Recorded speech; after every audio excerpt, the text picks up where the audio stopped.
Muy buenas noches, señoras, caballeros, bienvenidos al Gato al Agua. Lo acaban de escuchar ustedes en el informativo con Alba Vila. Cabify y Uber se marchan de Barcelona y dejan de operar allí por la presión del sector del taxi. La guerra del taxi continúa y va a continuar, porque además en Madrid las cosas se están poniendo, en fin, como no digan dueñas. En un día en el que, por ejemplo, Puigdemont ha recurrido al Tribunal Constitucional, cuya autoridad no reconocía, para querellarse contra el Parlamento catalán, que supuestamente a él le eligió. Lo que pasa en España es muy complicado de entender. Hemos tenido el follón de Rejón, que ha sido condenado, se le ha confirmado, en fin, su condena por esa contratación ilegal de su asistente. Según el Código Ético de Podemos debería dimitir, pues ese Código Ético contempla que dimita aquel que haya cometido algún delito contra los derechos de los trabajadores. Es exactamente el caso. La vida política nacional está hirviendo. Está hirviendo tanto que hoy se nos ha ocurrido hacer un ejercicio. Vamos a tomar un poco de distancia. Vamos a distanciarnos solo un ratito, pero un poco, en fin, de lo que es la vida nacional y ampliar el foco, porque mientras tanto el mundo existe y fuera de nuestro ombligo hispano-español pasan otras muchas cosas en el panorama internacional. Vamos a hablar un poquito de ellas. Luego, a partir de las 10, empezaremos, por supuesto, con el repaso a fondo de la actualidad nacional. Pero antes, vamos a echar un vistazo al globo. Lo vamos a hacer con Pedro Baños, seguramente el geopolítico más conocido hoy en España y que tiene a ese respecto mucho que contar. Enseguida.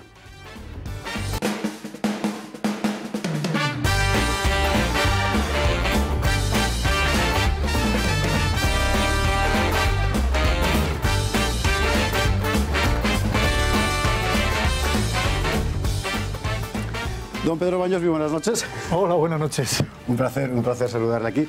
Bueno, usted igual se acuerda cuando en la redacción abierta de Intereconomía estuvimos contando al principio del follón de Corea del Norte, Trump, parecía que la guerra nuclear iba a estallar en 24 horas.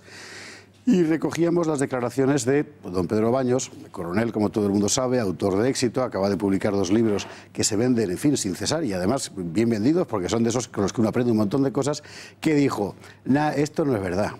Esto no es verdad, esto es un juego, más como cuando esos ciervos se enfrentan por la hembra y berrean, pero esto no va a ser una guerra de ninguna manera, e incluso se reía. Y la gente le miraba espantado diciendo, pero qué crueldad, ¿cómo es posible? Bueno, he aquí que ha pasado el tiempo, han pasado los meses, esta semana se vuelven a reunir Kim Jong-un y Trump, de guerra efectivamente nada de nada, y al final era efectivamente la berrea.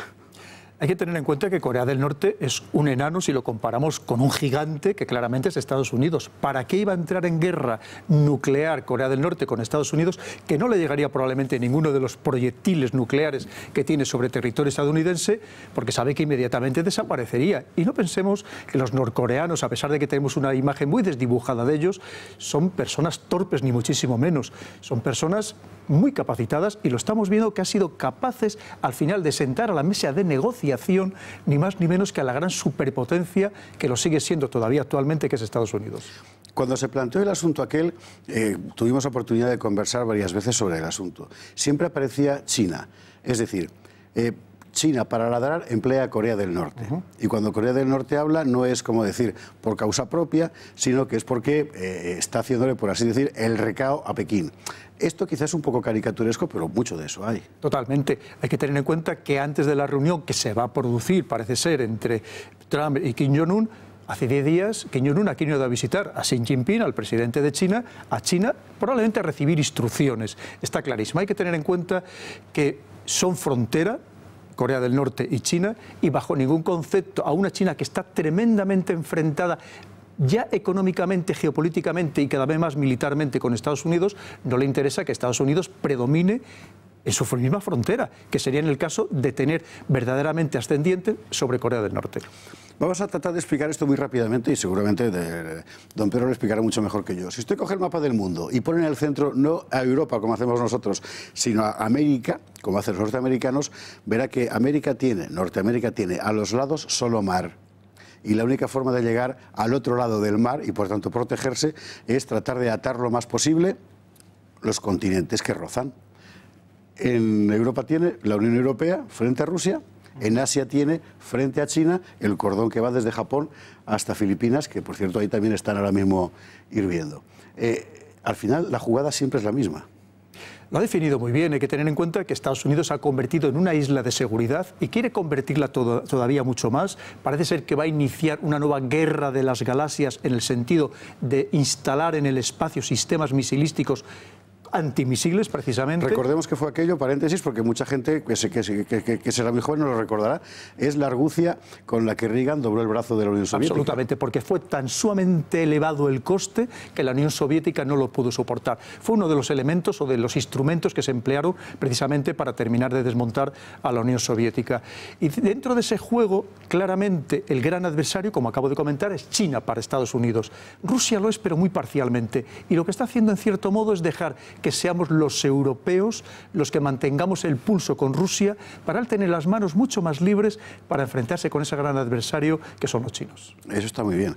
Está muy bien, no, está muy mal. Está muy mal en el sentido de que el conflicto con Rusia parece que se ha enquistado decisivamente y no hay forma además de solucionarlo. Sobre todo porque vemos que cada vez, sobre todo hay un país muy claro dentro de la Unión Europea, que es el Reino Unido, que está absolutamente y abiertamente, manifiestamente enfrentado con Rusia, cuando no es el caso con Skripal, cuando no son las acusaciones permanentes entre los servicios de inteligencia, en fin, lo que es cierto es que hay un enfrentamiento importante y por parte de Estados Unidos también, porque claro, desde el punto de vista geopolítico, evidentemente Rusia lo es un gran adversario. Lo que no lo es económicamente. La economía de Rusia no tiene nada que ver con la economía de Estados Unidos. ¿Sí? Estamos hablando que su Producto Interior Bruto de Rusia es equivalente al Producto Interior Bruto de España o de Italia, no tiene nada que ver con el de Rusia, con el de Estados Unidos, que estamos hablando que es el 25% de todo el PIB mundial. Porque, como digo, sí que es un adversario China económicamente para Estados Unidos, pero no lo es Rusia. Pero sí es verdad que es un adversario geopolítico y militar, por capacidad nuclear, que prácticamente están a la par, en número de misiles y de capacidades nucleares, y también incluso de fuerza militar, aunque la inversión que hace Rusia en defensa es la 10ª parte del gasto de defensa de Estados Unidos. Hablando del aparato ruso de defensa, realmente muy poca gente apostaba por él, pero en Siria ha demostrado que con un coste relativamente pequeño es enormemente eficaz. No solamente eso, José Javier, piense que ha experimentado como 200 nuevas armas, que ha sido capaz de mandar a todo su Estado Mayor que pase, que rote por Siria para aprender las nuevas técnicas de combate, que ha mandado a todos sus regimientos y divisiones también que roten por Siria para coger experiencia de combate y ahora mismo además que ha mandado lo que llamamos botas sobre el terreno, el único país que se ha atrevido y que ha adquirido, como digo, una gran experiencia que todavía refuerza su capacidad militar sin lugar a dudas. Y además ha mandado señales tan sumamente claras como lanzar misiles desde barcos que estaban localizados en el Mar Negro, en el Mar Caspio, para volver a decir que tiene presencia otra vez importante en esos mares. Siria, da la impresión de que la guerra que ya ha acabado, en realidad no ha acabado, lo que pasa es que hemos dejado de hablar de ella, no sé muy bien por qué motivo. La guerra allí sigue, es verdad que en condiciones muy diferentes a las de hace 3 años. En estos últimos días se han producido ataques por parte del Estado Islámico, el Daesh, contra fuerzas kurdas y contra fuerzas estadounidenses. Por supuesto que sigue activo el Estado Islámico. Militarmente no es lo que fue a partir, sobre todo, de junio del 2014, porque era relativamente sencillo acabar con un ejército que no tiene capacidades aéreas, que no tiene capacidades estratégicas, pero claro, lo que es la ideología, la fuerza que ha llegado a desarrollar no solamente en Siria, en Irak, que tampoco lo olvidemos, donde se siguen produciendo sistemáticamente atentados por parte del Estado Islámico, porque como digo, lo que es el concepto que llegó a expandir por estos 2 territorios y por otras buenas partes del mundo, ha calado muy fuerte, ha prendido unas raíces muy profundas y serán muy difíciles de arrancar. Una apuesta. Yo tengo dicho, y es una intuición en realidad más que otra cosa, pero bueno, que al final a lo que estamos asistiendo, aunque no lo veamos, es una especie de nuevo reparto del mapa en Oriente Medio como el que vimos en 1916, 18, 19. Es decir, el Tratado Sykes-Picot aquel de la Primera Guerra Raúles de Arabia, ¿se acuerda usted? Bueno, lo mismo, pero en versión moderna. Y la verdad es que tiene toda la pinta.